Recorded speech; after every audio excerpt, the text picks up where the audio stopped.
this act that's going to be closing the evening, he's one of my favourite acts because he does my soul good. You know that's like when you have a really good wank and a really good shit and you just feel so fabulous after it, as there is a weight has been lifted from your soul. That's what this is like. That's not the best introduction I could have given somebody. In all honesty, he's like a really good shit. That's really not the... But ladies and gentlemen, I should just check for insurance purposes, do we have any Tories in? I think we weeded them out earlier. No, seriously, because if we have any Tories in, this is the bit where I really want you to stay. Right, ladies and gentlemen, doing his first headline spot here, G&B and long overdue. Put your hands together, ladies and gentlemen. The semi-finals, the ranking few, is Stevie B! Right, how you doing? I fucking love November. Do you love November? As two of the country's most important events in November, Fireworks Night and Remembrance Day. You don't want to get them mixed up unless you want to wake up in an orange boiler suit in Belmarsh maximum security prison being waterboarded by MI5. Of course, in October there's Halloween. But that's a bit American, isn't it? And to be honest with you, I live in Camden. Every night's fucking Halloween in Camden. Of course, Fireworks Night is to commemorate the failed plot to destroy the government with gunpowder. Turns out, if you want to destroy a government, all you need is a badly worded referendum. When Guy Fawkes went into Westminster, Parliament was full of Protestant landowners. Whereas now, it's full of predatory sexists. But that's only because all the predatory pedos have died of old age.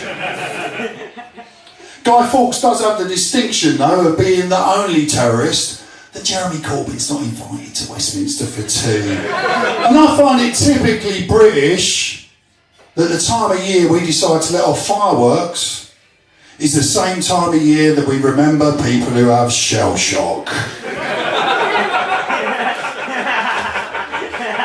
Remembrance Sunday this weekend, and of course Remembrance Sunday this weekend marks 100 years since the end of World War I, the war to end all wars. So that went fucking well, didn't it? They didn't even make it 21 years before they did the sequel. And like all good franchises, World War II had a much bigger budget and better fucking special effects. And they've been busting for a trilogy since then! In the UK, we honour our war dead by wearing a red poppy all the way through November. Unless you're a right-wing nationalist and then you have it on your Facebook profile till fucking St George's Day, don't you? Remembrance Day is a time where we remember people who died for our freedom. It's also a chance for right-wing nationalists to use that freedom to say to you, where's your fucking puppy? Don't you love your country? As you step in the steaming pile of shit their bull terrier left on the fucking pavement. Faux poppy outrage has been massive this year, and I'd just like to point out that nobody is offended by you wearing a poppy. They're offended by the fucking Nazi salutes and the racism that you bring with it. Our own harridan of hate, Katie Hopkins, has weighed into the fucking debate like Goebbels in drag. Apparently, she named her child Poppy, so it reminded me of our war dead. I can only assume she named her son Max to remind her of the Maxim machine gun that did all the fucking damage. And I think her child India is going to need a lot of therapy.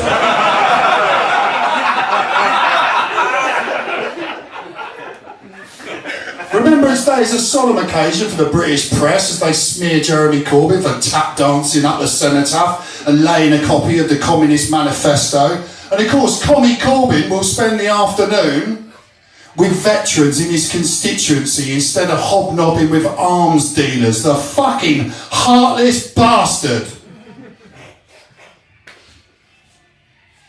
You know, the British government are now the 6th largest arms dealer in the world. Do you know how we do it? We sell arms to fucking anyone. We sell arms to 28 of the 32 countries on our own human rights watch list. When the Foreign Office put these reports together, I think they just use them as fucking sales leads, don't they? But a shadow of death hangs across Remembrance Day as Theresa May gets up to lay her wreath like a psychotic stick insect. Because, of course, Tory austerity has caused the untimely deaths of 120,000 people, meaning their government has now killed more British civilians than the Luftwaffe did.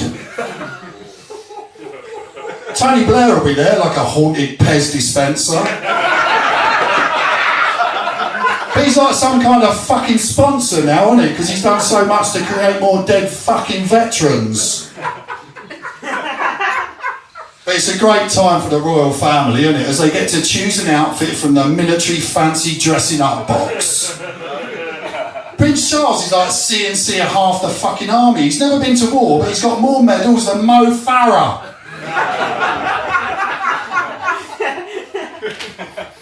Harry will be there, and at least Prince Harry has been to a real war. And what better way to teach the Afghans about democracy than sending an hereditary prince to shoot at them from a helicopter named after a tribe of slaughtered indigenous Americans.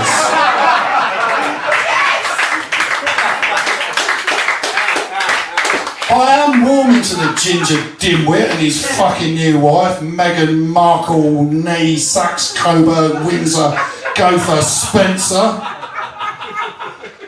They were a massive hit at the Invictus Games, isn't it?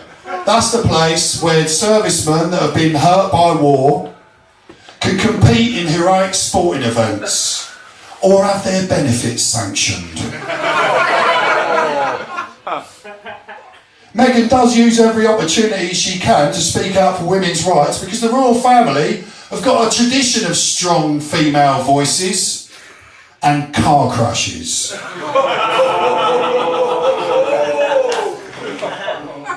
But I do worry for Meghan when they go to hot climates, not just because Harry might fucking spontaneously combust, but if she gets any darker, they might not let her back in the country.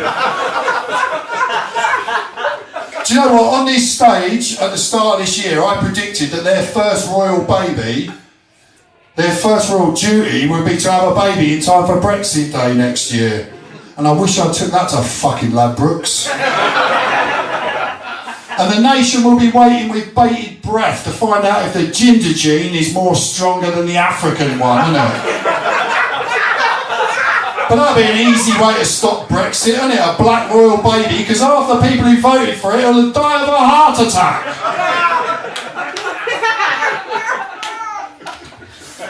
Because nationalism's on fleek right now, isn't it? Sweeping the world.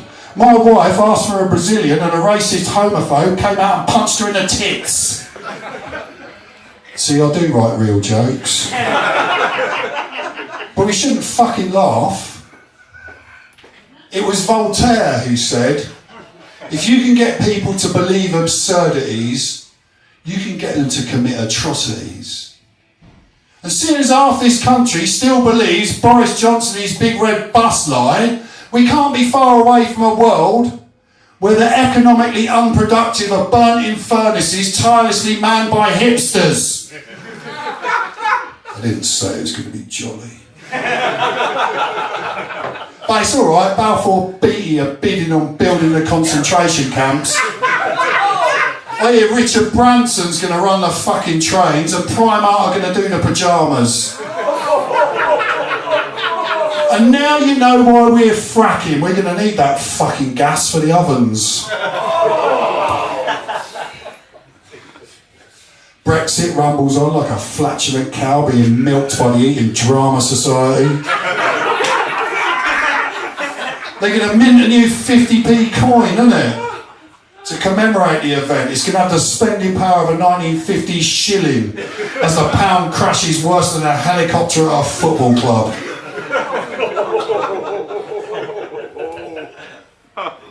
But there is good news.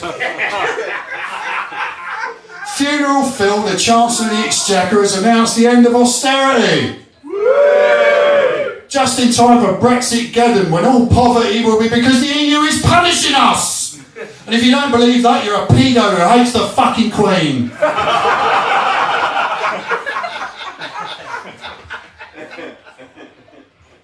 And finally, I'll probably rattle through this a bit quick.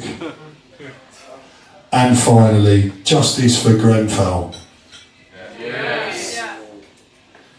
Turns out, the police will respond massively quickly to a sick joke, but not quite so quickly if you actually burn people to fucking death. So I might have to look at my fucking material, you know, they might be coming for me next. Cheers.